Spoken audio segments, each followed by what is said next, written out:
Before we begin the story, let us know where you're watching from by leaving a comment below. If you enjoy this video, don't forget to like and subscribe. Have a wonderful day. Enjoy the story. Michael Langston looked at the puzzled expression on the security monitor. Emily Harper, the housekeeper who had worked in his mansion for almost a year, was hurrying out through the back of the property. It wasn't the first time he had noticed this secretive behavior. Taking something in her bag again, he murmured to himself. Michael owned Langston Innovations, one of the most promising tech companies in Boston. At 38 years old, he had everything money could buy: a 3-story mansion in Beacon Hill, luxury cars and investments worth millions. But ever since his divorce 2 years ago, he lived alone in the large house, buried in work, surrounded by silence. Something about Emily's behavior sparked his curiosity. On impulse, Michael grabbed his coat and followed her. He kept his distance as the young woman walked quickly for 3 blocks, then turned down a quieter street. That's when he saw her stop in front of someone sitting on the ground by an abandoned building. A thin, exhausted-looking woman held a small girl in her arms. A boy around 5 stood beside her, staring sadly at the ground. Homeless. Michael stood behind a tree, watching the scene unfold. "Laura, I brought dinner for you," Emily said warmly as she pulled food containers from her bag. "There's chicken, potatoes, and some vegetables. It's still warm." "Emily, you're an angel," the homeless woman replied with a shaky voice. "I don't know how to thank you. Liam, look, I brought that chocolate pudding you like." Emily gently ruffled the boy's hair and he finally smiled. Michael felt something stir in his chest. His housekeeper had been taking food from his kitchen to feed the homeless. He should have been angry, but he couldn't take his eyes off the scene. Emily helped the woman feed the little girl while chatting kindly with the boy about his day. "Is Sophie running a fever again?" Emily asked, touching the girl's forehead. "It started last night. I'm giving her the medicine you brought, but I'll bring more tomorrow," Emily promised, pulling a small blanket from her bag. "It's getting cold at night." Michael watched fascinated as Emily sat on the dirty ground to talk with the family without any sign of disgust or hesitation. She laughed with the boy, told stories, and listened to Laura's worries. For 20 minutes, she turned that dark corner into something that felt almost like a home. When Emily finally left, Michael rushed back to the mansion. Before she returned, he slipped in through a side door and went straight to his office, his mind racing. Minutes later, he heard the service door quietly open and close. "Mr. Langston," Emily knocked on the office door. "Is there anything else you need before I go?" Michael looked up and truly saw her for the first time in a year. Emily Harper had intense green eyes, brown hair, tied back in a simple ponytail, and work-worn hands. She dressed modestly, nothing flashy, and carried herself with a quiet dignity that now deeply intrigued him. "Emily, how long have you worked for me?" he asked. 11 months, sir." She replied, clearly surprised by his sudden interest. "And what do you do after work?" He noticed the way her eyes shifted and her shoulders tensed. "Nothing special, sir. I go home sometimes, clean a few more houses. And you never take anything from this house without permission, right?" Her face went pale. "Mr. Langston, I would never. We need to talk tomorrow, Emily. Come in an hour earlier." A shiver ran through her, but she nodded. "Yes, sir." After she left, Michael sat motionless in his chair, replaying the scene he had witnessed.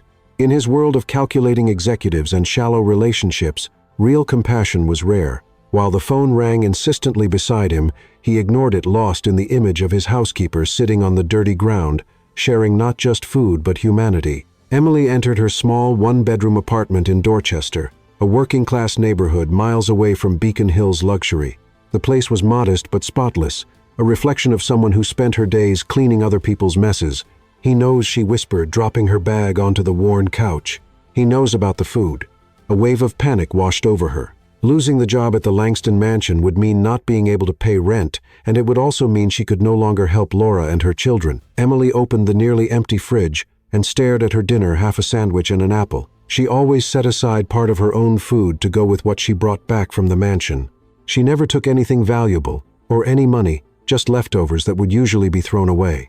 Did that make her a thief in the eyes of her millionaire boss? Meanwhile, just a few miles away, Michael Langston sat alone at his extravagant dining table. The chef had prepared a perfect salmon with organic vegetables, but he just poked at the food, lost in thought.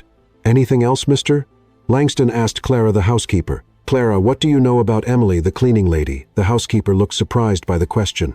"Emily. She's a good woman. Works hard, always on time. We've never had any problems. Does she have any family?" "Not that I know of, sir. She doesn't talk much about her personal life." "Why do you ask?" "No special reason," Michael replied vaguely. "You can go now. Thank you." After she left, Michael picked up his laptop. With a few clicks, he opened the employee records and pulled up Emily Harper's file. There was very little there beyond the basics. 28 years old, single high school graduate, references from 2 previous cleaning jobs, no family listed as emergency contacts. His phone rang. It was Olivia Langston, his cousin, and the company's CFO. "Michael, did you see the messages I sent the Silicon Valley? Investors want answers by tomorrow." Her voice sounded annoyed. "I'm looking at it now," he lied, still reading Emily's file. "No, you're not. I know that tone. What's distracting you this time?" "Another charity idea to ease your guilt for being rich," Michael frowned. Olivia had always been blunt, sometimes almost harsh. As his only close relative, she had taken on the role of family business guardian after Michael's parents died, even though she was younger fairer than him. "Let's talk tomorrow at the office," he said, trying to avoid the subject. "You missed the meeting with the Apex Innovations executives today again. I'll send a formal apology." After hanging up, Michael went back to Emily's file. There was something about her that intrigued him. It wasn't just the kind act he had witnessed, but the dignity with which she did it. In his world of calculated relationships, strategic deals, and a failed marriage, finding someone who gave without expecting anything in return felt almost like an anomaly. The next morning, Emily arrived an hour early. As requested, she was visibly nervous, gripping the strap of her worn purse as she waited in Michael's office. He walked in holding 2 cups of coffee. He offered one to her. "Mr. Langston, about yesterday, I followed you, Emily." The color drained from her face. Michael went on. "I saw you giving food to that homeless woman and the children." Emily stood straighter, ready for whatever would come. "If you're going to fire me, I understand, but please let me explain. The food I take are leftovers that would be thrown away. I've never taken anything valuable, I swear. Laura and her kids are—" "How long have you been doing this?" Michael interrupted, his voice calm. 6 months. I met Laura just after she lost her apartment. Sophie had just been born." Michael took a sip of coffee, studying Emily over the rim of his cup. "You've been sharing your own dinner with them too, haven't you?" Emily's eyes widened. "How did you—" "I saw your face when the boy smiled at the pudding. That wasn't just kindness, Emily. That was sacrifice." She looked down. "It's not a big deal. I've been through hard times too." Michael set the cup down and walked to the window, looking out at the city of Boston waking up. "Do you know how much money I donated to charity last year, Emily?" "No, sir. $3 million. He turned to face her. "But not once did I sit on the floor with someone who needed help. Not once did I look in the eyes of someone receiving that money." Emily stayed quiet, unsure where the conversation was going. "What do Laura and the kids need besides food?" he asked suddenly. "A place to live, a job for Laura, school, for Liam, medical care for Sophie. She has asthma." Michael nodded slowly, an idea forming in his mind. "Emily, I'm not going to fire you. In fact, I want to make you an offer." "An offer," Emily repeated, uncertain. Michael motioned for her to sit down. There was something different in his eyes, a kind of intensity Emily hadn't seen before. "I want you to keep helping Laura and her kids, but on a bigger scale," he explained, "not just with leftovers and basic medicine." "I don't understand."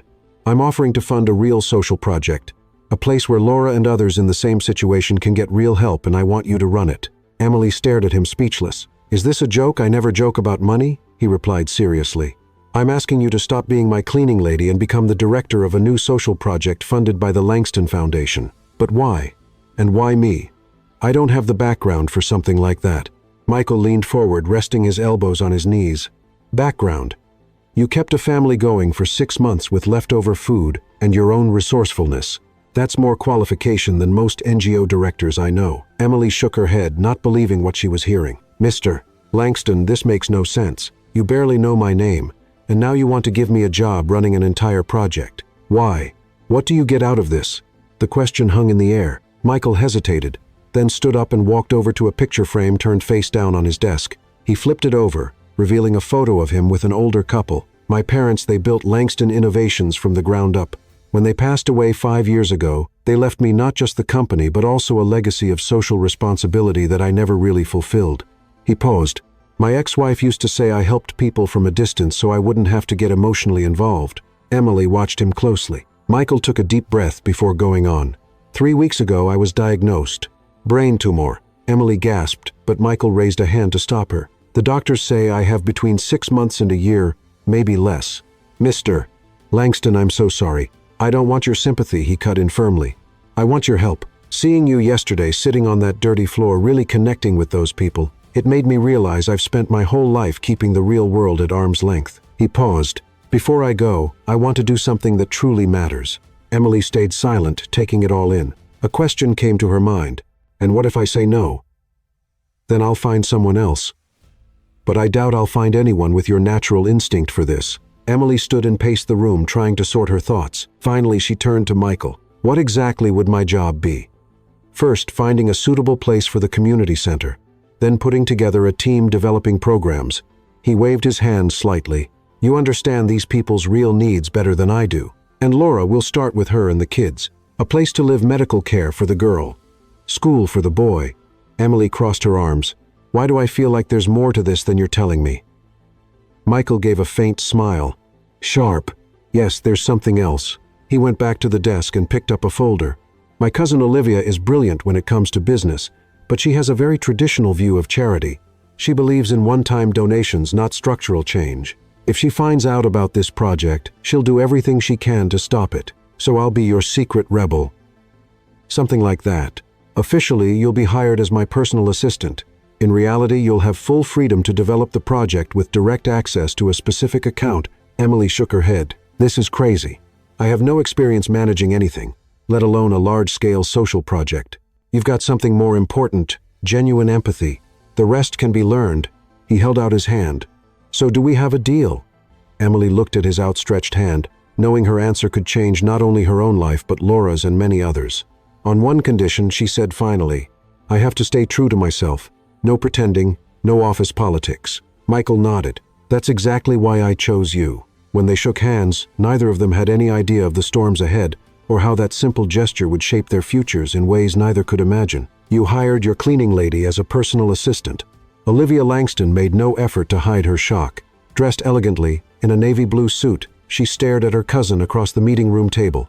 Have you completely lost your mind, Michael? Emily has qualities that will be useful for some projects I have in mind, he replied, calmly sorting through documents. What qualities? Knowing which cleaner works best on marble. Olivia gave a dry laugh. What's your real interest in this woman?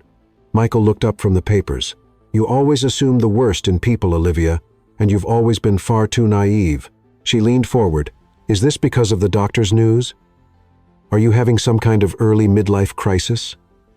The mention of the supposed diagnosis made Michael pause. The lie about the tumor had come out spontaneously, a way to explain his sudden interest in the social project.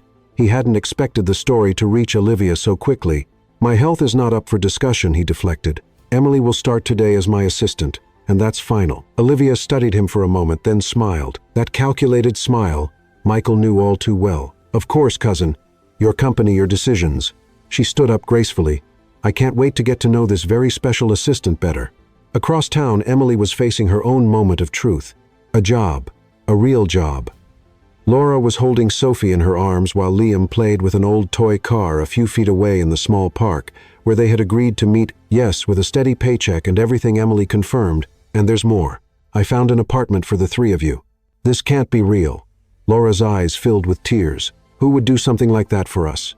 Emily hesitated. Michael had asked her to keep his direct involvement quiet, at least for now. It's a new community project, she said vaguely. I'm helping to develop it. Overnight you became a social worker. Laura looked suspicious. Emily, you're not doing anything dangerous, are you? Of course not. Emily sat down next to her friend. It was an unexpected, but legitimate opportunity. Trust me. Laura looked at her for a long time. Liam asks about you every day. When is Aunt Emily coming back? You're the only person besides me he trusts since we ended up on the streets. Emily felt her chest tighten. You won't be on the streets anymore. The apartment is in Roxbury. It's small, but it's clean and safe. It has 2 bedrooms and it's close to a good public school for Liam. And what do I have to do in return? Laura asked softly. Join the program. Look for a job. Keep the kids in school and take them to their doctor appointments. Emily held her friend's hand. Give yourselves a real chance. That afternoon, Emily arrived at Langston Innovations, wearing newly bought clothes, simple slacks, and a white blouse. She felt out of place among the executives in expensive suits and women in high heels. The front desk receptionist looked her up and down. Can I help you? I'm Emily Harper. Mr. Langston is expecting me. The woman raised a perfectly shaped eyebrow. Oh, the new personal assistant. There was something in her tone that made Emily's face burn. Before she could answer, a polished female voice came from behind her. You must be Emily. I'm Olivia Langston. Emily turned to see a woman around 35 years old, impeccably dressed with a smile that didn't reach her eyes. Nice to meet you, Miss Langston. Miss Langston. Olivia corrected her. Michael is on a video call. I thought we could take a moment to chat. It wasn't a suggestion. It was a command. Emily followed Olivia into a smaller meeting room, feeling like an animal being led into a trap. So Olivia began as soon as she closed the door. How does a cleaning lady become the CEO's personal assistant overnight? Must have been a very impressive interview. Emily kept her composure. Mr. Langston saw potential in my work. I'm sure he did. Olivia gave a cold smile. My cousin has always had a soft heart, especially for charity cases. I'm not a charity case, Emily replied more firmly than she meant to. You're not. Olivia tilted her head. Well, whatever it is you're planning, just know that this company and my cousin's fortune are under my protection. Michael might be distracted for now with personal matters, but I'm always watching. The door opened and Michael walked in. Olivia, I see you've met Emily. Olivia's expression changed instantly. Yes, we were having a lovely chat. Welcome to the team, Emily. Once she left, Michael closed the door. Is she always like that? Emily asked. Actually, that was her being polite, Michael said with a half smile. How did it go with Laura? Suspicious, as expected. But she accepted the help. Michael nodded, pleased. Good. Now, about the community center, I found 3 properties we could convert. I'd like you to visit them this week. Mr. Langston, Michael, please. If we're going to work on this project together, we need to drop the formalities. Michael, she corrected herself, feeling strange, saying his name. Everyone around here seems to think I'm your, well, lover. He finished without hesitation. Let them think that. It'll be a good cover for the project. That doesn't bother you, should it? Emily studied the man in front of her. She had never seen her boss in this light, not as a distant millionaire, but as a man with a purpose and apparently not much time to see it through. I have a question, she finally said. If you only have a few months left like you said, why start something you won't live to finish? Michael met her eyes, and for a moment Emily saw a vulnerability in him that he rarely showed. Maybe because for the first time in a long while I found something that feels like it actually matters, he said simply. Now let's get to work. 2 weeks later, Emily walked through an old warehouse in the Dorchester neighborhood. The wide space with dust-covered windows had been empty for years, but she could already see the potential. This is perfect, she said, her voice echoing in the empty space. We could have temporary housing upstairs, a community kitchen over there, and job training space in that corner. Michael watched Emily with growing admiration. She had thrown herself into the project with a passion and skill that surprised him. In just 2 weeks, she had researched models of community centers, visited local nonprofits, and put together a basic plan that would impress any social services expert. How did you learn all this so fast? He asked. Emily shrugged. Mostly the internet and talking to people who really need help. Sometimes the best research is just listening. I agree, said a woman's voice behind them. Olivia was standing at the entrance, elegant as always, in her expensive dress, looking completely out of place in the dusty space. Michael frowned. How did you find us? Olivia smiled. I handle the company's finances, remember? Any significant purchase crosses my desk, including the acquisition of this charming location. Emily and Michael exchanged uneasy glances. Olivia, I was going to tell you, Michael began. About your little charity project, she interrupted, walking through the space and running her fingers along a wall with clear disapproval. A center for the homeless, from what I gathered in the paperwork. Noble. Expensive, but noble. The money is coming from my personal account, Michael said. And the name of the foundation on the documents? Olivia asked. Langston. The same name our company carries. The same name our investors associate with cutting-edge technology. Not soup for the homeless. Please don't talk like that, Emily cut in, unable to hold back. Olivia turned slowly to face her eyebrows raised in theatrical surprise. Excuse me. The cleaning lady has opinions on corporate strategy now. Michael stepped forward. Emily is managing this project under my direct supervision, Olivia. Is she fascinating? Olivia walked up to Emily. Then tell me, Emily, what experience do you have in running social projects? What's your academic background before dusting off my cousin's mansion? Where exactly did you work? Emily met Olivia's stare without flinching. Real experience doesn't always come with a degree, diplomatic Olivia said with a humorless laugh. Michael always had a soft spot for lost causes. First, the failed marriage, and now... She waved vaguely at the space around them. Michael looked like he was about to explode, but surprisingly, it was Emily who stepped forward. Miss Langston, I understand your concern about the company's reputation. That's why we're planning to launch this as a separate initiative with its own branding. The investors don't even need to know unless we want to use it later for social marketing. Olivia and Michael looked at Emily, equally surprised. She went on. As for my experience, I'm learning fast, and I have something a lot of trained managers don't direct contact with the people we're trying to help. I know exactly what they need because I live among them." Olivia studied Emily for a moment, then gave a smile that held no warmth at all. "Impressive. A cleaning lady with a talent for public relations." She turned to Michael. "Keep your little charity toy, cousin. If it helps you cope during this difficult moment, who am I to judge? Just keep the numbers separate and I'll live with it." After Olivia left, a heavy silence hung between them. "She's going to look into you," Michael finally said. "Olivia never lets things go." Emily felt a chill run through her. What could she find? "That depends. Do you have something to hide?" That night, alone in her apartment, Emily opened a box hidden in the back of her closet. Inside were yellowed newspaper clippings and carefully preserved photographs. With trembling fingers, she picked up a newspaper article with the headline, "$1 Million Fraud Shakes, Chicago Financial Market." The photo showed a man in a suit being led away by police, and just behind him, slightly out of focus, was a younger Emily dressed in elegant clothes she could barely remember wearing. "Thomas," she whispered to the image of the man, "you ruined everything." Emily used to be Emily Sullivan, wife of Thomas Sullivan, one of Chicago's most promising financial consultants. They lived a life of luxury, charity, galas, international travel, everything until the day it all fell apart. Thomas had set up a fraudulent scheme that deceived investors and friends alike. When the truth came out, he took his own life, leaving Emily to face the aftermath alone: massive debts, lawsuits, and social stigma.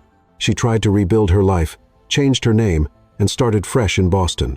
For years, she worked hard to pay off what debts she could, living as simply as possible. The trauma had changed her deeply, and now, in a strange twist of fate, she found herself working for another wealthy businessman.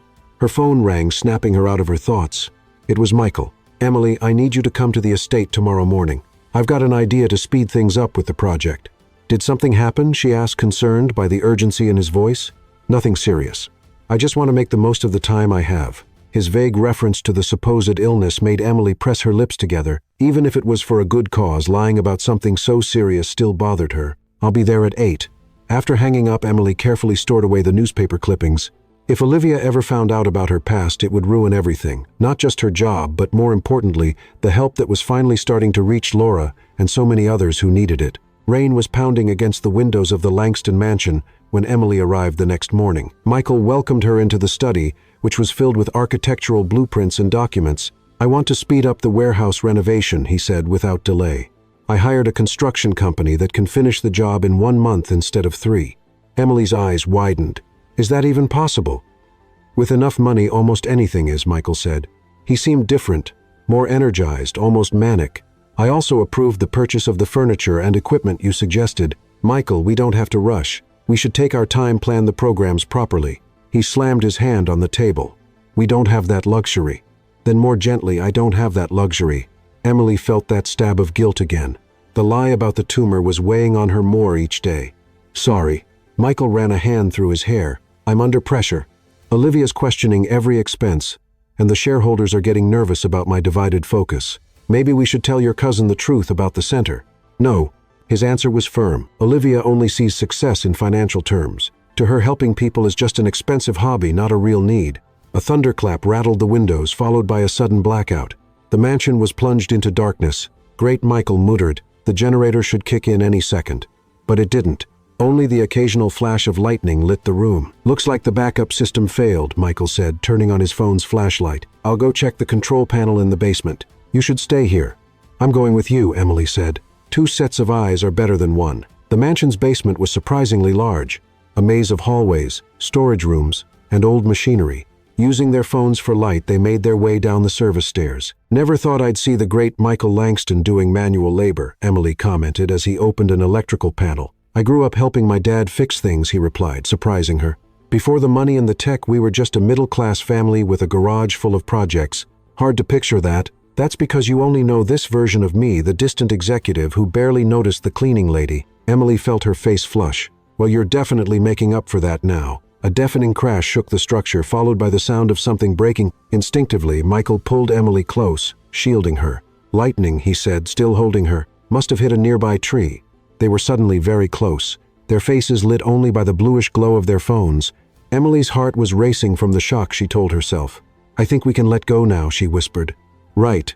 Michael released her quickly and focused back on the panel. Found the problem: a blown fuse. As he worked to replace it, Emily watched his hands strong, capable nothing like what she'd imagined from a millionaire executive. There was so much more to this man than she had first thought. "So what was your life like before?" she asked. "When you were just a regular middle-class kid," Michael smiled, focused on the task. "Pretty normal. Public school work during summer breaks. Used to argue with my cousin over who got to use the car on weekends. Hard to believe you and Olivia were close." "We were inseparable," he said. "Olivia was brilliant, always helped me with my homework. When my parents died, she was the one who kept me from falling apart. What happened between the two of you, I mean?" Michael paused, thinking. Success, money? Different views on what to do with it all. He shrugged. "What about you? Have you always been this devoted to helping people?" Emily looked away. "Not always. There was a time when I was very focused on myself." "What changed?" A painful memory crossed her face. "I learned the hard way that building a life on appearances and money is like building a sandcastle during high tide." Before Michael could ask more, the lights suddenly came back on. The intimate moment was broken by the return of electricity. "Mission accomplished," he said, closing the panel. As they climbed the stairs, a heavy silence followed them, the kind that comes when two people begin to see past first impressions. Back in the office, they picked up the conversation about the community center, but something had shifted. The professional distance had cracked just enough to let in glimpses of vulnerability on both sides. "I think we should visit Laura and the kids," Michael said as they reviewed the kitchen equipment list. "I want to see how they're settling into the apartment." Emily looked up surprised. "You want to go in person? Why the surprise? It's my project too. It's just, you always seem to prefer helping from a distance without getting too involved." Michael put down his pen and leaned back in his chair. "Maybe I'm trying to change that. Realizing your time is limited tends to shift your priorities." Once again, the lie about his health hung between them. Emily felt a knot in her stomach. "Michael, about your condition, I don't want to talk about it," he interrupted firmly. "Each day has enough troubles of its own right. Right. Today we're planning something that will help hundreds of people. That's what I want to focus on." Emily nodded, swallowing the words that wanted to come out. How could she tell him she knew exactly what it was like to lose everything? That she understood maybe better than he realized the deep desire to leave something good behind before it was too late. The next day they visited Laura at the small apartment in Roxbury. Liam ran to Emily the moment they walked in, wrapping his arms tightly around her legs. "Aunt Emily, I have a real room now with a bed just for me. That's wonderful, isn't it?" Emily smiled, ruffling the boy's hair. "Liam, this is Mr. Langston. He's helping with the project." The boy looked up at Michael with curious eyes. "Are you rich, Mr. Langston?" Laura said, embarrassed. "I'm sorry, Mr. Langston. Kids have no filter." Michael laughed, a genuine sound Emily rarely heard. "It's okay. Yes, Liam, I have some money, but you know what I've learned? Money's not much fun unless you do something good with it." As Laura showed them the apartment, Emily watched Michael interact with Sophie, who had recovered from her fever. To her surprise, he seemed completely at ease with the 2-year-old, letting her play with his expensive tie and patiently answering her endless toddler questions. "You're good with kids," Emily said as they headed back to the car. "I had a younger sister," he replied, a shadow passing over his face. "She died when we were teenagers. Leukemia." "I'm so sorry. I didn't know." "You won't find it in any business magazine," he said with a sad smile. "It doesn't fit the image of the ruthless CEO of Langston Innovations." In the car, Michael grew quiet. "Laura's smart. With the right training, she could work in admin or support. She used to be a legal assistant before everything fell apart," Emily said. "A tough divorce, medical issues with no insurance, and suddenly she was on the street." "How did you meet her?" Emily hesitated. "It was by chance. I recognized the look that people have when they've lost everything and still can't believe it happened." Michael studied her for a long moment, like he was trying to solve a puzzle. "Sometimes I get the feeling you understand way more than you let on, Emily." She turned to the window, watching the streets go by. "We all have our secrets." The event hall at the Renaissance Hotel sparkled with golden lights and elegant floral arrangements. Boston's elite mingled with champagne flutes, evening gowns, and polite conversation.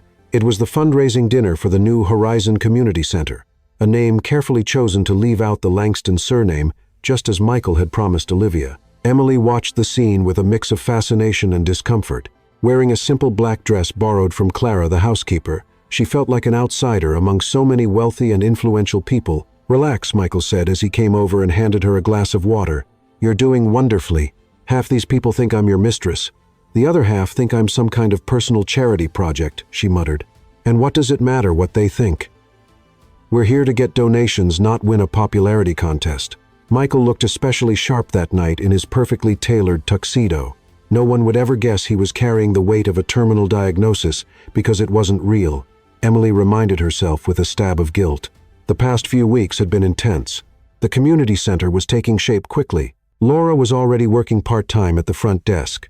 Liam was enrolled in the local school and Sophie was attending a subsidized daycare. 5 other families had joined the pilot program. The early results were promising enough to justify tonight's gala. Michael, what a lovely surprise.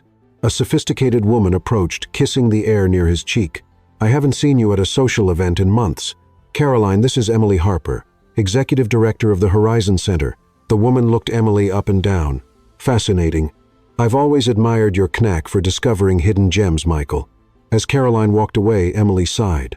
This is going to be a long night.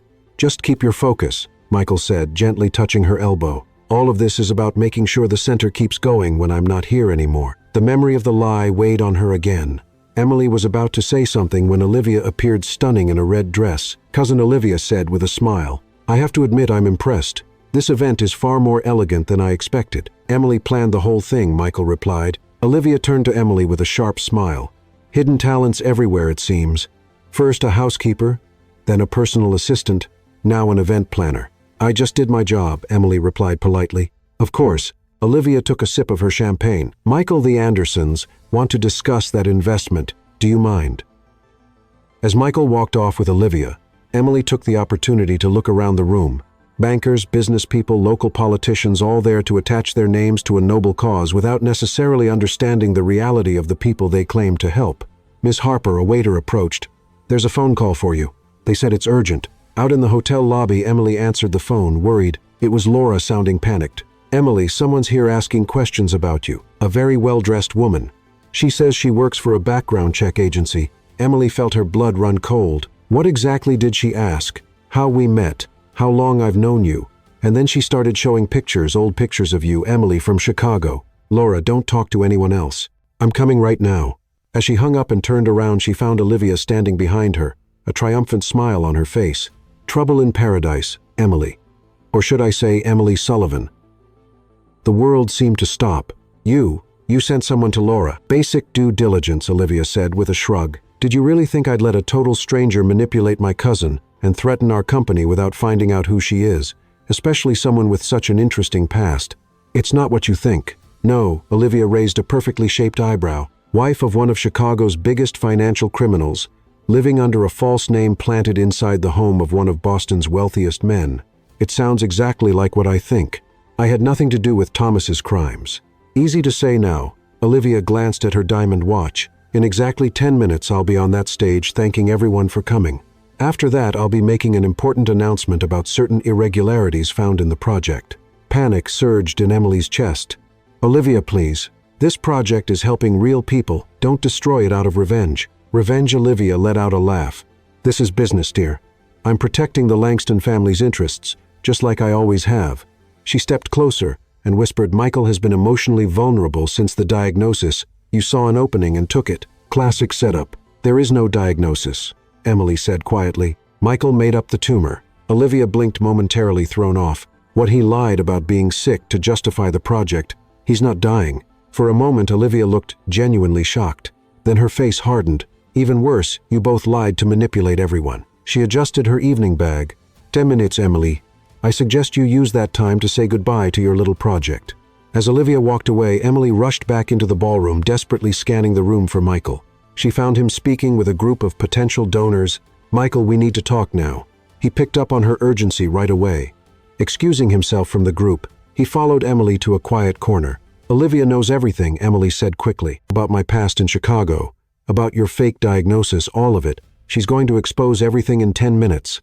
Michael went pale. How she looked into my past. Sent someone to talk to Laura. Michael, she's going to tear it all down. For a moment, he looked stunned. Then, surprisingly, a cold calm settled over his face. Why didn't you ever tell me about Chicago? About Thomas? Emily didn't expect that. What does that really matter right now? Yes, it does. You were married to Thomas Sullivan, the man who ran a multi-million-dollar investment scam. I didn't know what he was doing. You didn't. Michael stepped back. You lived with him, Emily. Enjoyed the money, the parties, the trips. Is it really possible you never suspected a thing? His words hit her like slaps. You're believing her after everything we've built together. We built it on lies, he said bitterly. You hid your past. I pretended to be sick. To help people. Everything we did was to help real people. Michael ran a hand over his face, looking suddenly worn out. Maybe Olivia is right. Maybe I let myself get caught up in the perfect story. The kind-hearted cleaner, secretly feeding the poor. No. Emily felt tears sting her eyes. Don't do this. Don't let her ruin something good over corporate politics. The MC announced the thank you speeches would begin in 5 minutes. I'll talk to her, Michael said. Maybe I can strike a deal. What kind of deal? Our names are on the line. No, Michael. My name is on the line. My family's name. My company's. Her words came out before she could stop them. And what about the people we're helping? Laura, Liam, Sophie. Don't they matter? Michael hesitated, the inner struggle showing clearly in his eyes. Of course they matter, but I have to think about the bigger picture. The bigger picture. You were a different man in the basement during that blackout. A man who cared about what really matters. Before he could respond, Olivia stepped up to the stage, glowing in her red dress. The microphone squealed slightly as she adjusted it. Good evening, everyone. On behalf of the Langston family, I want to thank you for attending this charity event. Emily looked at Michael one last time, seeing only hesitation on his face. With her heart breaking, she turned and walked toward the exit. Before we move on to the thank yous, Olivia continued, I have an important announcement about the Horizon Community Center and who's really running it. Emily didn't stay to hear the rest. With tears streaming down her cheeks, she left the elegant hall and stepped into the cold Boston night, feeling like she was once again losing everything she had built. 3 days had passed since the disaster at the fundraiser. Emily couldn't even turn on the television, afraid to see her face on the local news, her past exposed for all to see. Her phone was full of missed calls, Laura Clara, the housekeeper, even some unknown numbers, but still nothing from Michael. Her small apartment had never felt so suffocating. She was slowly packing her few belongings, preparing for yet another escape, another fresh start. Chicago, now Boston. What city would be next? A firm knock at the door startled her. Emily froze, heart racing. Was it the police reporters, old creditors finally catching up with her? Emily, it's me, Laura. Please open up. With a sigh of relief, Emily unlocked the door. Laura came in quickly, holding Sophie in her arms. Liam clung tightly to her hand. Thank God you're okay, Laura said, hugging her with one arm. I tried calling 1,000 times. I'm sorry. I just wasn't ready to talk to anyone. We need to talk, Laura said urgently. It's about that woman, Olivia.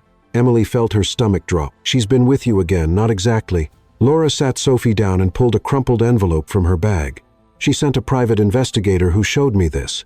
It's newspaper clippings about you and your ex-husband. Emily took the envelope with trembling fingers. And what did you say to him, the truth? Laura sat down on the worn-out couch, pulling Liam close. That I was a legal assistant at the office that investigated Thomas Sullivan's case, that I saw you hand over evidence against him months before the scandal broke. Emily stared at her, friend stunned. You worked on the case, Laura nodded. When you found me on that street 6 months ago, I recognized you right away. Emily Sullivan, the wife who turned in her own husband and still got treated like she was guilty. Why didn't you say anything? You were clearly starting over using a different name. It wasn't my place to drag up a painful past. Laura gave a sad smile. Besides, I was in a humiliating place myself, a former legal assistant living on the streets. Emily sank into the nearest chair. All this time you knew, and I was even more grateful for your help, knowing you had lost everything too. Laura squeezed Liam's hand. But that's not what matters now. You need to know what happened after you left the event. Emily's heart raced. Olivia exposed me, didn't she? She ruined the project. She tried, Laura said, with a mysterious smile. She started talking about fraud and imposters, but before she could say your name, Mr. Langston took the microphone. Michael. He publicly admitted he lied about having a brain tumor, took full responsibility, saying he made up the illness to explain his sudden interest in charity because he didn't want to look weak to the shareholders. Emily covered her mouth.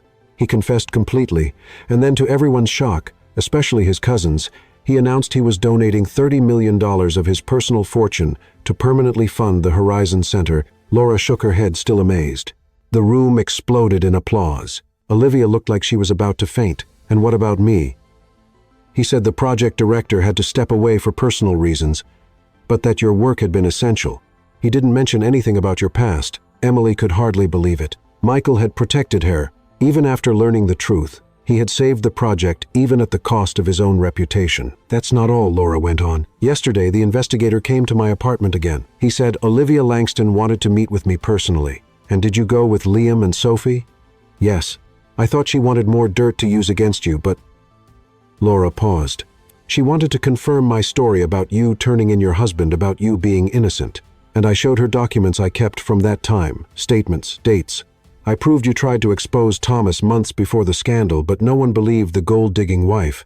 Laura took a deep breath. Emily Olivia offered me a job in Langston Innovations' legal department. Emily blinked several times trying to take it in.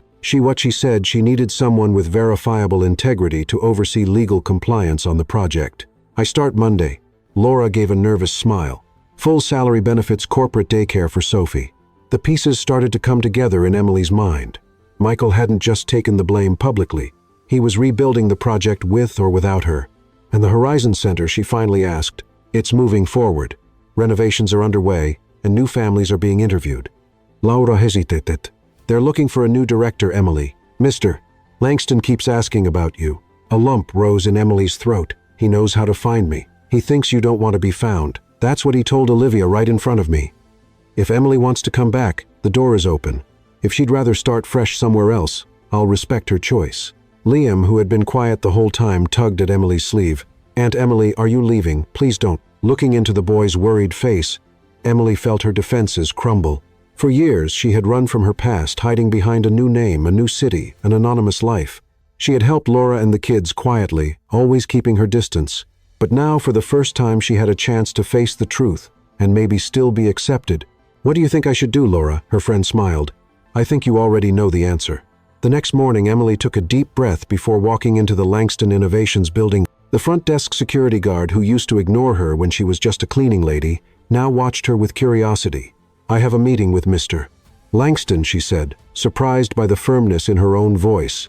In the elevator, she nervously adjusted the only blazer she owned, bought from a second-hand store for her job interview as a cleaner more than a year ago. The executive office was quiet when she arrived. The secretary looked up surprised. Miss Harper, we weren't expecting to see you again. Is Mr. Langston in? He went to check on the community center construction. He should be back in an hour. The secretary hesitated. Miss Harper, a lot of what's being said around here, not all of it is true, is it? Emily gave a slight smile. It rarely is. Instead of waiting at the office, Emily decided to follow her instinct. She took a cab to the community center address in Dorchester. The old warehouse was nearly unrecognizable, with scaffolding covering the front and workers moving all around. And there he was in the middle of the organized chaos, Michael Langston in jeans and rolled-up sleeves, reviewing blueprints with the site supervisor. For a few seconds, Emily just watched him from a distance. There was something different about him now. Something more real, less calculated than the polished CEO she had first met. Finally gathering her courage, she walked toward him. Michael turned as if sensing her presence and breathed when he saw her. Emily, her name came out like a sigh of relief. I heard you're looking for a director, she said simply. A slow smile spread across his face. Are you applying for the job? That depends. What happened to the last one? She had a complicated past, but she also had a kind of integrity I was slow to recognize. Emily looked at the building in transformation. I heard you took the blame for the lie about the tumor. It was my lie to take. Michael stepped closer. Why didn't you ever tell me about Chicago, about Thomas? For the same reason you made up an illness. Sometimes we lie, because we're afraid the truth will make us unacceptable. A quiet moment of understanding passed between them. Laura told me everything, Michael continued. How you tried to report your husband, how no one believed you, how you lost everything, even though you were innocent. He shook his head. I should have asked before judging, and I should have trusted you with the truth. We built this project on lies, like I said that night. But what we've built itself isn't a lie. Michael motioned toward the building. This is real. What we're doing for Laura, for Liam and Sophie, for all these families, it's real. Emily felt tears starting to form. Does Olivia still hate me? Michael gave a slight smile. Olivia never hated you. She was afraid you were like Rachel, who my ex-wife, she married me for the money, and when we divorced, she took a fortune. Michael shrugged. Olivia's always been a little too protective. She hired Laura. Yes, to my surprise. Apparently my cousin has a soft spot for women who stand up to the system to do what's right. He held out his hand. So what do you say, Emily? Ready for a fresh start. No more lies this time. Emily looked at his outstretched hand, feeling the weight of the past few years. The fall, the fight, the lonely rebuilding. Then she looked at the community center where others would now have the chance to rebuild their own lives. No more lies. She agreed, taking his hand. But the handshake quickly turned into something more, a spontaneous hug full of relief and possibility. The following weeks flew by. The Horizon Community Center was coming together fast. Emily threw herself into the work with renewed energy this time, without the burden of her secret. Michael stayed involved too, surprising everyone with how personally committed he was to the project. "Mr. Langston, we've got an issue with the industrial kitchen," Emily said as she walked into his office one afternoon carrying blueprints and budget notes. "The health code requires Michael," he corrected, without looking up from his paperwork. "How many times do I have to remind you?" "It's hard to break the habit after calling you Mr. for a whole year."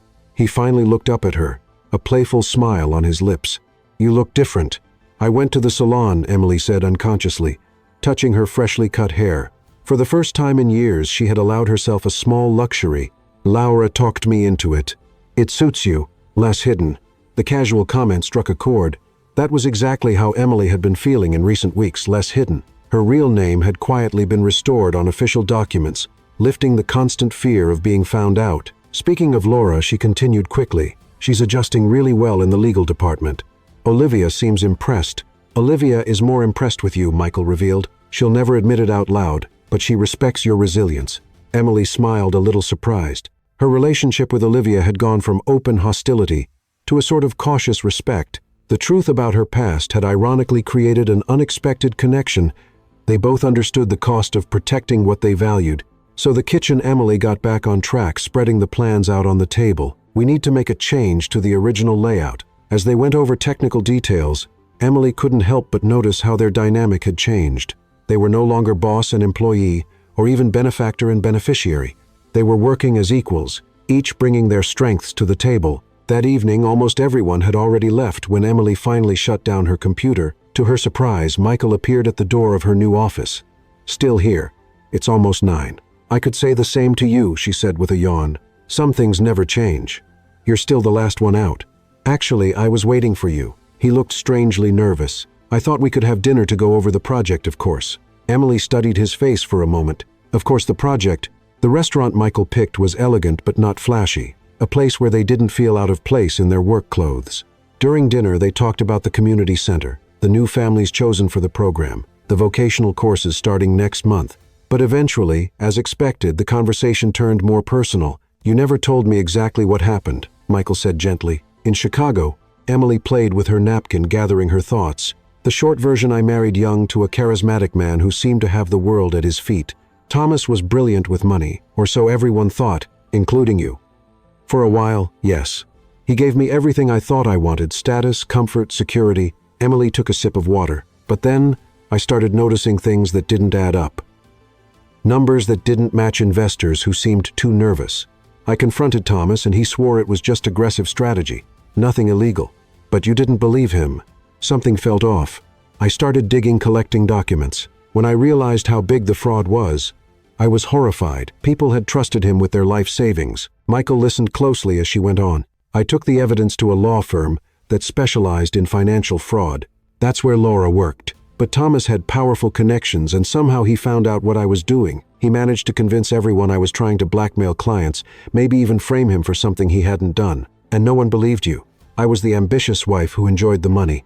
Why would I turn on the man who gave me that life? Unless I wanted more." Emily gave a bitter smile. "The irony is, I never cared about money as much as Thomas thought I did. I liked the security, yes, but what really made me happy was seeing him happy, living his dream." "What happened next?"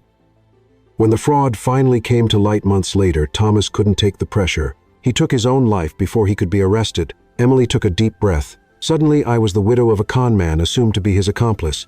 I lost everything, not just money. I lost friends, respect, my identity. And you came to Boston to start over with a different name."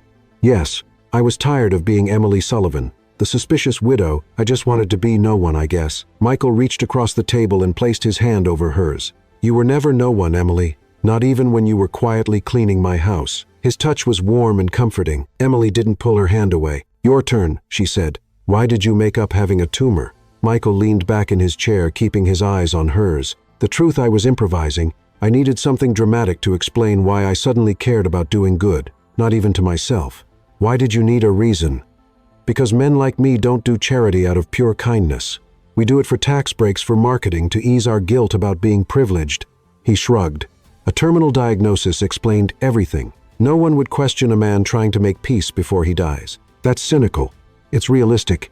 Olivia would have shut down the project if I'd simply said I was moved by the kindness of my housekeeper feeding the homeless. Emily thought about his words. Still lying about something that serious.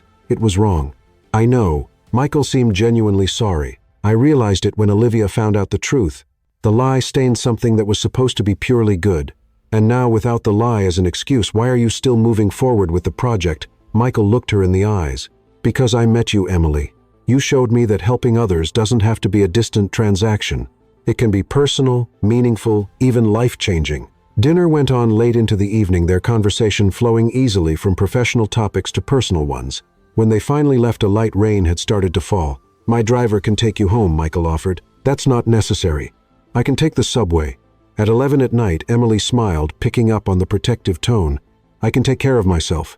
You know, I've survived worse than Boston's subway at night. I know you can. He looked at her with an intensity that made her heart beat faster. Let me come with you then. I can take the subway too. Michael Langston, on public transportation now that I have to see. Laughing, they walked together through the light rain to the nearest station. At that hour, the train car was nearly empty, giving them space to sit side by side, their shoulders brushing now and then as the train swayed. What's it like? He asked quietly. What, living normally? No drivers, no assistants, no doors magically opening in front of you. Emily laughed. Is that what you think normal is? Most people aren't struggling to survive, you know. They're just living, working, loving, making mistakes, trying again. Michael looked down at his hands. Sometimes I wonder if I still remember how to do that live normally. It's like riding a bike. You never really forget. When they reached the station near Emily's apartment, Michael insisted on walking her to the door. They walked in comfortable silence down the quiet streets, occasionally exchanging glances and smiles.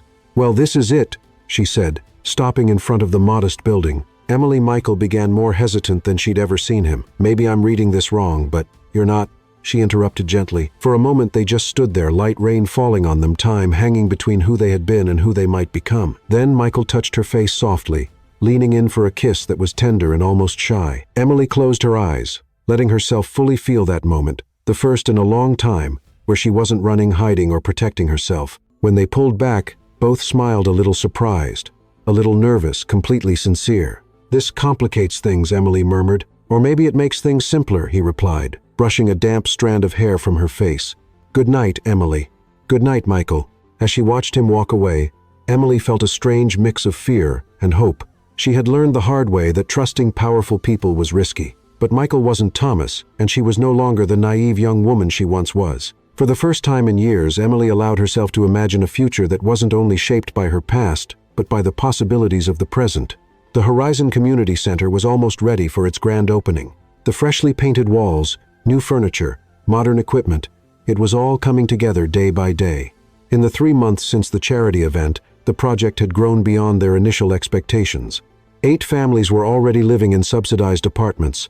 15 people had found stable jobs, and there was a waiting list for job training courses starting next week. The daycare turned out perfect, Emily said, walking through the colorful space filled with carefully arranged educational toys. Sophie's going to love it. Beside her, Michael smiled. In the past few weeks, they had found a comfortable rhythm working together during the day, having dinner some nights, getting to know each other at a slower, more thoughtful pace than either had ever experienced before. Speaking of kids, I got an interesting call today. Michael mentioned as they left the daycare. A local television station wants to do a story about the center. Apparently, Laura's journey from homeless to working at Langston Innovations caught their attention. Emily stopped abruptly. A story with cameras and everything. Yes. Why, it would be great publicity for the center. The panic was clear in Emily's eyes. Michael, if my face shows up on television, my past in Chicago. Michael gently touched her shoulder. Your name was legally restored. Remember, there's nothing left to hide. Besides, you were cleared of any involvement in Thomas's fraud. Legally, yes, but the court of public opinion never cleared me. Emily shook her head. There are people in Chicago who lost everything because of Thomas. If they recognize me, I understand. Michael nodded. I'll talk to the station. We can focus the piece on Laura and the other families. You don't need to appear. The relief on Emily's face was clear, but it quickly gave way to a more determined expression. No, I'm tired of hiding. She took a deep breath. If we're going to do this, I want to do it right. Tell my story too. The real story. Michael looked at her with a mix of surprise and admiration. Are you sure? It's time to stop running. Emily gave a nervous smile. I just hope Olivia won't mind having the Langston name linked to a reformed fraudster. Speaking of my cousin, Michael's tone shifted slightly. She's been acting strange lately. She canceled 2 board meetings and has been avoiding any talk about the company's finances. That's not like her. Not at all. Olivia lives for spreadsheets and financial reports. Michael frowned. I'll check on it later. For now, should we finish the tour? The industrial kitchen is almost done. The next morning, Emily was woken by her doorbell ringing non-stop. Still groggy, she opened the door to find Michael standing there, his face tense, holding the morning newspaper. What's going on, Olivia? He said, as he stepped inside and handed her the paper. She's in trouble. The headline was unmistakable. Langston Innovations Executive, under investigation for financial misconduct. The article detailed how Olivia Langston was being investigated for allegedly diverting company funds to personal offshore accounts and manipulating financial reports to inflate the company's stock value. Oh my God. Emily sat down, stunned. Did you know about this? I had no idea until last night. The police contacted me. Michael looked exhausted. Apparently the investigation has been going on for months after a company accountant raised some red flags. Do you think she's guilty? Michael ran a hand over his face. Honestly, I don't know. Olivia has always been tough in business, but dishonest. That's not the cousin I know. He hesitated. Or maybe I've been naive, just like she always says I am. What happens now? The police are going through all the company's financial records. Stocks have already dropped 20% since the news broke. Michael looked genuinely worried. Hundreds of jobs are at risk, including Laura's. Emily's phone rang. It was Laura, her voice tight and rushed. Emily, did you see the paper? They're saying Miss Langston embezzled millions. Everyone here is panicking, thinking they're going to lose their jobs. Calm down, Laura. I'm with Michael right now. We'll figure this out.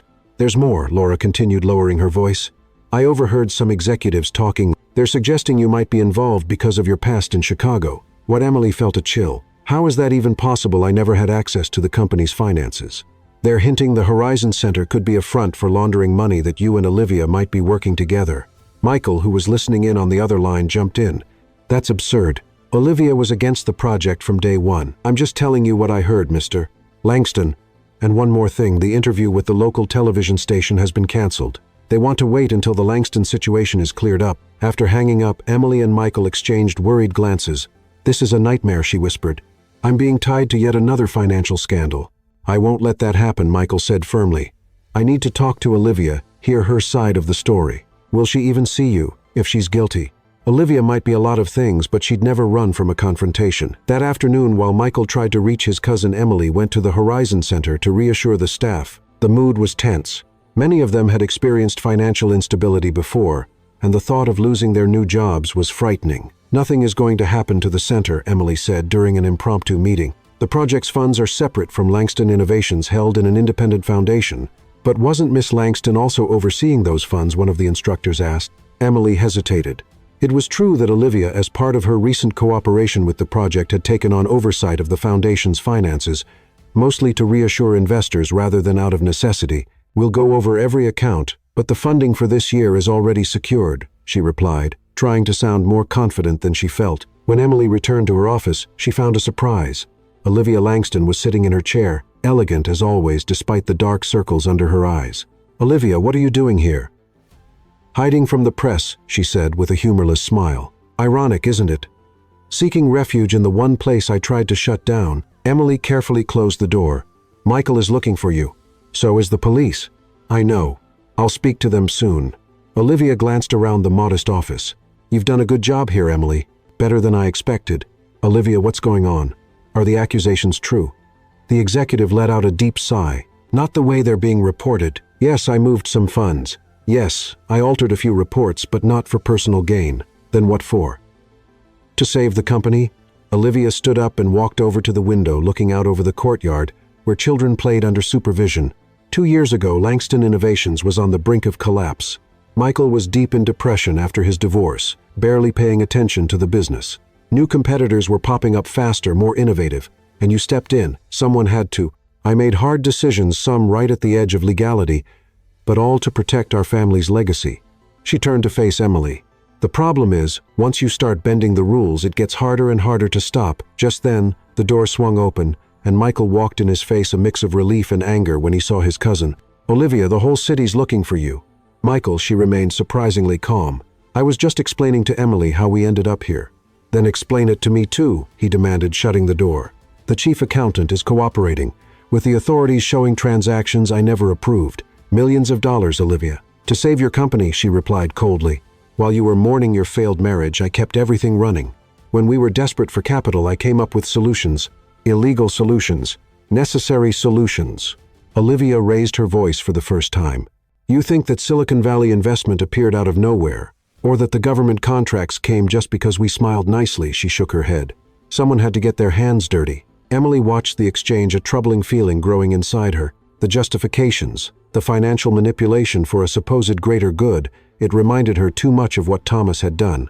Except Olivia genuinely seemed to believe she was protecting the company, not herself. Olivia, Emily said gently, the worse it gets, the harder it is to stop. Believe me, I've seen it happen. Olivia looked at her for a long moment. The difference, Emily, is that I always knew exactly what I was doing. And I'll face the consequences. What consequences? Michael asked, now calmer. The company might go under. Hundreds of people could lose their jobs. The Langston name will be dragged through the mud. Olivia gave a sad smile. Unless there's a convenient scapegoat, someone with a complicated financial past. Emily felt the blood drain from her face. Are you suggesting I'm not suggesting anything? I'm informing you that several executives have already started spreading the rumor that you, Emily, with your questionable background, were the one who manipulated me. That the Horizon Center was an elaborate distraction while we funneled funds together. That's ridiculous. Michael exploded. No one would believe that. People believe what they want to believe, cousin. Especially when the alternative is admitting they were fooled by someone they trusted. Olivia turned to Emily. I didn't start the rumor, to be clear, but I didn't deny it either when it surfaced this morning. The silence that followed was heavy with implications. Emily felt sick. Once again, she might be blamed for something she didn't do. Are you going to turn yourself in? Michael asked at last. Yes, this afternoon. Olivia adjusted her perfectly tailored blazer. But before that, I wanted to see the famous center for myself, to understand what was so important that you'd risk our company's reputation for it. She gave Emily a half smile. I have to admit, what you two built here is impressive. What happens now? Emily asked, her mind racing. I'll probably be arrested, Olivia answered, disturbingly calm. The company will face intense scrutiny. The board will likely ask for your resignation, Michael. And the center, that depends on how well you two can distance this project from Langston Innovations' troubles. Michael stepped forward, determination on his face. We'll clear your name, Olivia. Don't be foolish, cousin. She shook her head. I'm guilty of what they're accusing me of. Maybe not for the reasons they think, but still guilty. Olivia grabbed her expensive purse, getting ready to leave. What you need to do now is protect what really matters, the people who depend on you. This center, Emily. As Olivia reached the door, Emily felt she had to say something. Olivia, what you did doesn't define who you are. Believe me, I know that better than anyone. The executive paused, turning back with a thoughtful look. Maybe you're not the worst thing that ever happened to my cousin after all. With a final nod, she walked out. Michael and Emily stood in silence, trying to process what had just happened. She's going to sacrifice herself, Michael finally said quietly, and let the rumors about you keep spreading. Emily took a deep breath, forcing herself to think clearly. We need to act fast. The interview with the local television station they canceled. Remember then, let's find another station. We have to tell our story before the rumors become the truth. A spark of determination lit up in Michael's eyes. I've got a better idea. Let's hold a press conference today. Today, there's no time to lose. Olivia's turning herself in this afternoon, and the rumors about you are already out there. Michael grabbed his phone. I'll call the press, the investors, everyone involved. It's time the full truth came out. As he started making calls, Emily tried to calm the panic rising inside her. Years ago in Chicago, she had stayed out of the spotlight, while Thomas faced the accusations alone. It had ended badly. The public had judged her just as guilty as him. Would it be different this time, Michael? She said, cutting in while he was still on the phone. What exactly are you planning? He covered the receiver with his hand. Press conference at 4 at Langston Innovations headquarters. I'll lay it all out, how the project started with a lie about the tumor. Olivia's financial moves, her motives, everything. And what about me, my past, especially about you? It's time the world meets the real Emily Sullivan, the woman who had the courage to report her own husband, rebuild her life from scratch, and help others do the same. Emily's fear slowly gave way to growing resolve. Yes, it was time to stop running. Time to stop letting others tell her story. By 3, as they were preparing for the press conference, Michael got a call that changed everything. Olivia had turned herself in just as she promised. But before that, she had submitted documents detailing all of her actions, and to everyone's surprise, documents that completely cleared Emily of any involvement. Even more surprising, Olivia admitted that she had originally planned to use the Horizon Center as a cover for embezzling funds, but changed her mind after seeing the real work being done there. Instead, she quietly transferred $5 million from her own fortune to the center's foundation, securing its operations for at least 2 more years, no matter what happened to Langston Innovations. "I don't understand," Emily said, confused. "Why would she do that?" Michael looked just as surprised. "Maybe Olivia has more layers than we thought." The press conference was a storm of camera flashes and questions. Michael took the lead as CEO of Langston Innovations, first confirming the accusations against Olivia, but also explaining that her actions were desperate attempts to save the company during a crisis. "Olivia Langston made serious mistakes, and she'll be held accountable," he said. "But it's important to understand that her actions, while wrong, weren't driven by personal greed. They were a twisted effort to protect her family's legacy and the jobs of hundreds of people." Then, to everyone's surprise, Michael called Emily up to the podium. With her heart pounding but her voice steady, she faced the crowd of reporters and cameras. "My name is Emily Sullivan. 6 years ago in Chicago, I was the wife of Thomas Sullivan, a financial consultant who committed a massive fraud. When I discovered what he'd done, I tried to report him, but no one listened. After the scandal broke and my husband took his own life, I lost everything. Not just material things, but my identity, my credibility, my voice." The cameras kept flashing as she went on. "I moved to Boston, changed my name, and started over as a janitor. That's when I met people like Laura and her children, people who were also victims of things beyond their control. The Horizon Community Center was born out of the belief that everyone deserves a second chance." Then Emily looked straight into the cameras, determined to take control of her story for the first time. "There are rumors linking me to the financial troubles at Langston Innovations. Let me be clear. I had absolutely no involvement in Olivia Langston's actions. I'm no longer a silent victim, and I won't allow my story to be twisted again." The press conference went on for nearly 2 hours, with Michael outlining the company's restructuring plans and Emily explaining the work being done at the Horizon Community Center. For many journalists, the real story, the former socialite turned janitor who was helping the homeless, was even more compelling than the fraud allegations. When it was finally over, Michael and Emily found themselves alone in the now empty conference room, exhausted but relieved. "You were amazing," he said, taking her hands in his. "I'm shaking," Emily admitted. "But for the first time in years, I feel like I've gotten my voice back." "What Olivia did that secret donation? She gave us a chance to survive the storm," Emily finished. "Now it's up to us." Michael nodded, pulling her into a hug. "Do you think we can do it? Save the center, even with all this bad publicity?" Emily rested her head on his shoulder. "We can, because now we're not building on lies. We're building on the truth, imperfect as it may be."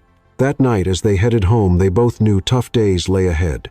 The company was in crisis, the center under scrutiny, and Olivia was facing serious legal consequences. But for the first time, Emily didn't feel the urge to run, to hide, or to reinvent herself in another city, under another name. She was finally ready to face the world as she truly was, Emily Sullivan, a woman with a complicated past and a future full of possibility. 6 months had passed since the media storm around Langston Innovations and the Horizon Community Center. Fall had given way to winter, and now winter was slowly stepping aside for the first signs of spring in Boston. Emily stood by the window of her new office at the center, watching children play in the freshly renovated courtyard. Among them, Liam ran with joy, now hardly recognizable from the shy, undernourished boy she had first met on the street over a year ago.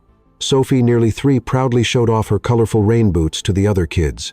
Thinking about how much has changed, Laura's voice broke into her thoughts. Emily smiled at her friend, who now led the center's legal department, offering free assistance to families in need. "It's surreal, isn't it?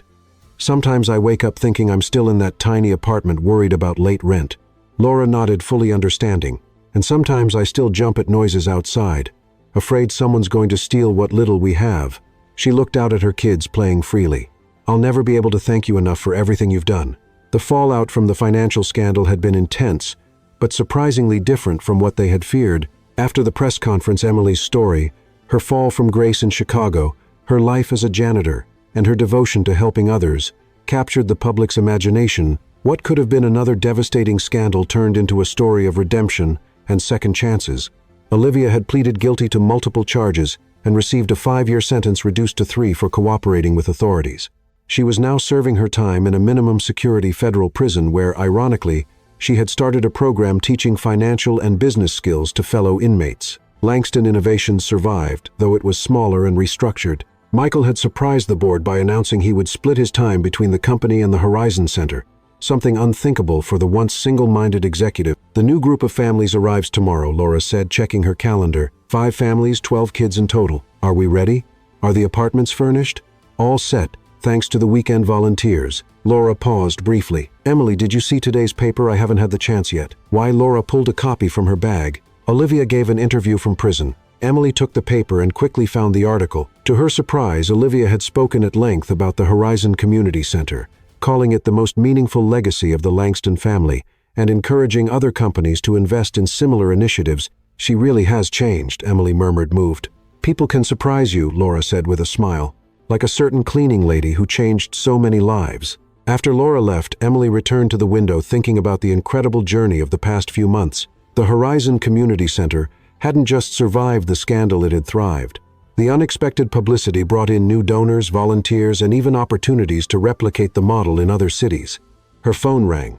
It was Michael. Emily, can you come to the estate tonight? I have something important to discuss. The seriousness in his voice worried her. Is everything okay, Michael? Everything's perfectly fine, he assured her. I need you here at 7. Of course I'll be there. The rest of the day, Emily tried to focus on her work, but her mind kept drifting back to Michael's mysterious tone. In recent weeks, their relationship had reached a new level of closeness and understanding. From reluctant co-workers to project partners, from friends to something deeper, the progression had been natural and easy, built on mutual respect and growing admiration. At exactly 7, the taxi dropped her off in front of the Langston estate, but this time felt different from every other time she'd been there, first as an anonymous cleaner, then as an employee, later as a project partner. Tonight the house was lit differently, with soft lights outlining a path through the garden. Clara, the housekeeper, opened the door with a knowing smile. Good evening, Emily. He's waiting for you in the back garden. In the garden in this cold? Emily asked, confused. Clara just smiled wider. Follow the lights. Curious, Emily walked through the house she once used to clean, following the trail of small lanterns that led into the garden.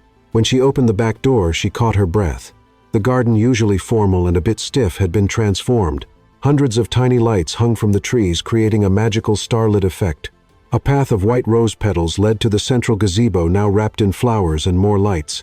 And in the center of the gazebo stood Michael, dressed more sharply than ever in a dark suit, but with an expression she'd never seen before, a nearly visible vulnerability, a very human nervousness that made her heart race. Michael, she murmured, walking slowly toward him. What is all this? He reached out his hand, inviting her into the gazebo. Do you remember the first real conversation we had right here in this garden, when you thought I was about to fire you for bringing food to Laura? Emily smiled at the memory. How could I forget? I thought my life was over again, and I thought mine was finally beginning. Michael looked at her, his gaze deep and steady. Emily, that day I lied about being terminally ill because I didn't know how else to explain, not even to myself, why I cared so much about what you were doing.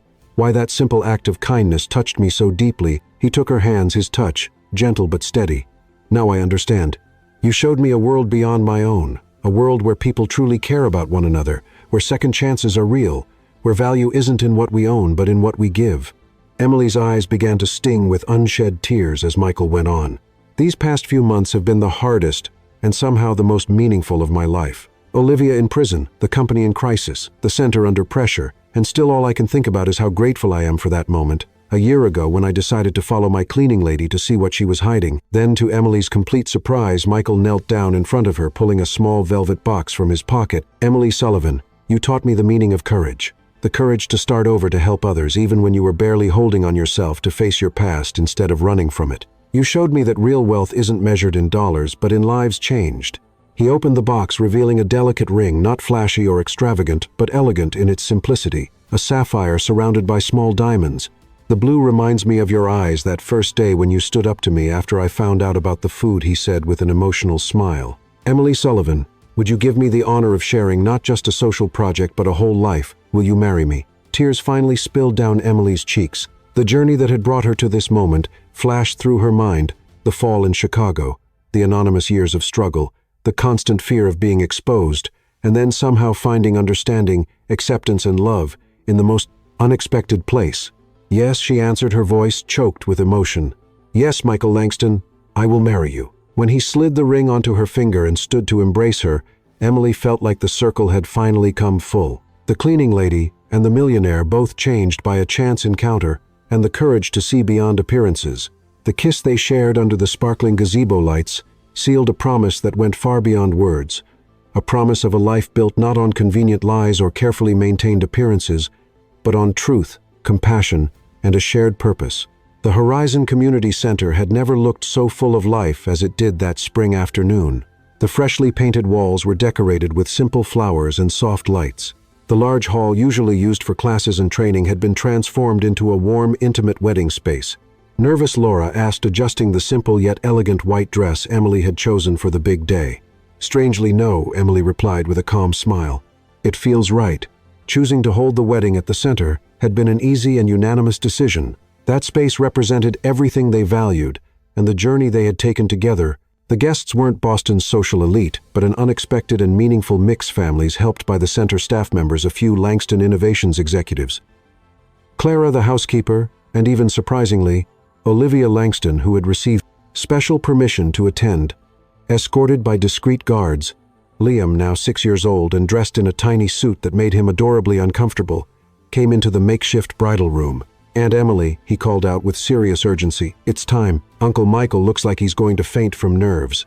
Emily laughed, adjusting her simple veil one last time.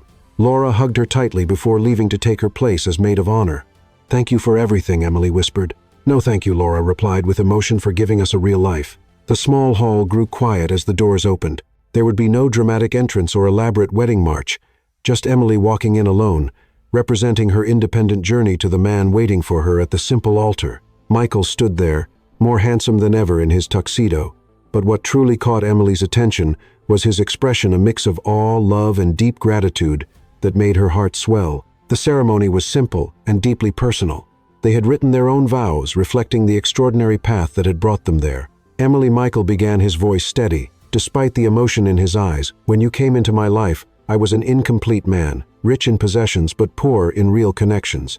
You showed me that true wealth is in the bonds we build and the lives we touch." He held her hands tightly as if to give more weight to every word. "I promise never to forget the most important lesson you taught me, that small acts of kindness can spark great change. I promise to be your partner in every way, not just on the easy days but especially on the hard ones. I promise to build with you, not just a house but a home where love, compassion, and honesty are our foundation." When it was her turn, Emily took a deep breath, looking at the man in front of her, not a distant millionaire anymore, but the complex, wonderful person she had grown to love. "Michael, our story began in an unexpected way. A quick gesture, a sudden curiosity, a meeting that would change our lives forever. Of all the mansions in Boston, I walked into yours. Of all the people who could have seen me feeding Laura and the kids, it was you." Her voice trembled slightly, holding back emotion. "I promise to always stand by your side, just like I have through the hardest times this past year. I promise to remind us when days get hard of the cleaner and the boss who found something precious where no one expected it. I promise never to run again, not from challenges, not from truth, and not from the love we've built together." As they exchanged rings, simple gold bands without any show, Emily looked out at the faces in the small crowd, Laura, tears in her eyes. Liam and Sophie trying to stay still, Olivia wearing a surprisingly gentle expression, and dozens of others whose lives had been woven together with theirs through the Horizon Center. When the officiant finally pronounced them husband and wife, the kiss they shared was followed by clapping and a few emotional tears from the guests. It wasn't just the union of two people, it was the celebration of a journey of transformation that had touched countless lives. The reception that followed had none of the flashy luxury one might expect from a man in Michael's position. Instead, it was a warm and genuine celebration, with homemade food prepared by the center's own beneficiaries, cheerful music, and heartfelt conversations. At one point, Emily found herself momentarily alone with Olivia, who had managed to step away from the guards for a private word. "I have to admit," Olivia said in her usual direct tone, "though softer than usual, you surprised me, Emily Sullivan, or should I say Emily Langston now." "What do you mean? I thought you were just another gold digger, or worse, someone using a sad story to manipulate my cousin." Olivia shrugged. "I was completely wrong." Emily smiled, understanding this was probably as close to an apology as she would ever get from Olivia. "We were both protecting what we loved, just in different ways. The difference is, your way worked better." Olivia noted a slight smile, softening her normally stern face. "Look at all this." She gestured toward the center at the people celebrating. "You built something real. Something that's going to last." "We built it," Emily corrected. All of us, including you. Olivia raised an eyebrow. Me, I tried to sabotage this place from the start. And then you saved it with that secret donation. Not to mention your legal situation forced us all to face truths we'd been avoiding. A genuine smile, maybe the first Emily had ever seen, appeared on Olivia's face. Always finding the silver lining, aren't you? Now I understand why my cousin needs you so much. Before they could say more, the guards approached discreetly, signaling that Olivia's time was up. The former executive straightened her posture. Well, Mrs. Langston, enjoy your evening, she offered her hand formally, and take good care of him. Michael has always been better than the rest of us. He just needed someone to remind him. The night carried on with more dancing, laughter, and meaningful conversations. At one point, Michael pulled Emily onto the center of the makeshift dance floor, holding her close as they swayed to a soft melody. Happy Mrs.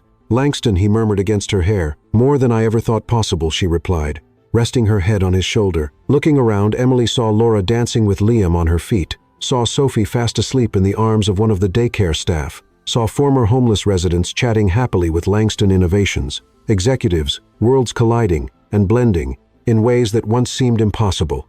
You know what I think about sometimes? Michael asked gently. What? That in some parallel universe I never noticed you sneaking out with that lunchbox. I never followed you to Laura. I stayed the same lonely, work-obsessed man, and you stayed just the invisible janitor. Emily shivered slightly at the thought. What a sad universe that would be. That's why I'm grateful every day that I paid attention just once in my life to what really mattered. When the music ended, they held each other a moment longer, soaking in the fullness of it all. For Emily, who had once lost everything and rebuilt her life from the ashes, this wasn't just a new chapter. It was a reminder that sometimes the greatest gifts come disguised in the most unlikely situations.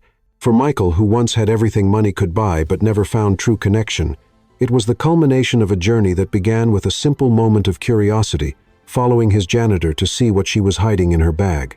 I think it's time for our announcement, Michael finally said, taking her hand. Emily nodded, walking with him to the small stage. Michael asked for everyone's attention, and the room gradually quieted.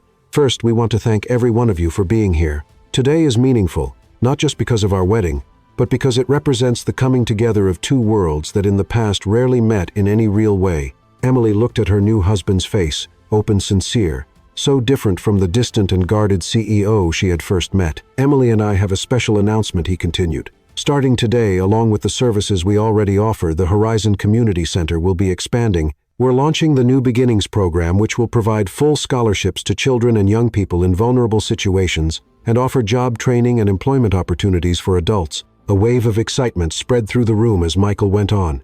We believe everyone deserves a second chance, something we've both learned from personal experience. This center began with a simple but powerful act of kindness when Emily risked her job to feed a family in need. Now we want to multiply that act 1,000 times. Emily stepped forward, joining Michael in the announcement. What we've learned on our journey is that the most meaningful changes often start with small acts of courage and compassion. Every person in this room has the power to make a difference in someone's life. This center isn't just a building or a program. It's a testament to what happens when we choose to look beyond appearances and give people a real chance to start over. As the guests applauded, Michael pulled Emily in for a spontaneous kiss. Not the formal kind shared during the ceremony, but a heartfelt gesture of passion and gratitude that made the room erupt in even louder applause and cheers. Later, as the celebration finally began to wind down, Michael and Emily stepped out onto the center's patio, looking up at the stars over Boston. He wrapped his arms around her, shielding her from the cool spring night air. So where do we go from here, Mrs. Langston, he asked. Emily smiled, turning in his arms to face the man who had changed her life just as much as she had changed his. Forward, she said simply, and as they got into the car that would take them back to the mansion, no longer a symbol of lonely wealth, but a true home they had both learned to build. Emily reflected that sometimes the happiest endings aren't the ones from fairy tales, but the ones we patiently create, brick by brick, truth by truth, and one fresh start at a time.